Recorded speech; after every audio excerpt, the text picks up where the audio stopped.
As I said, 70% of the US is using these top major brands, top three.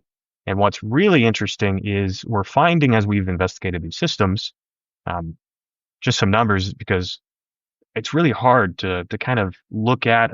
It's almost like the companies are pretty tight-lipped about what they use and what they do.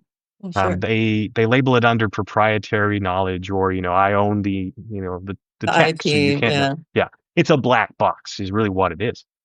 And what's interesting is as we've started investigating these major systems, we're finding that at the precinct level for like election day or in-person voting, um, for example, in 24 election, like 68% of the vote across the US was hand-marked paper ballots. We're not using voting machines, right? We're using Mhm. paper ballots.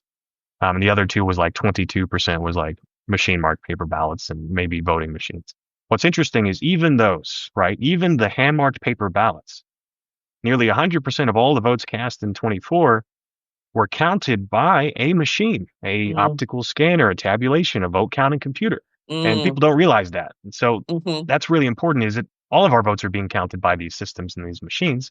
And we started finding that some of these systems are connected to the internet. They do have cellular modems in them. So if you could compromise them that way, we don't know truly if they're what level or what scale. We don't know how you could do this, but the data is telling us there's a problem here Something. and it needs to be investigated.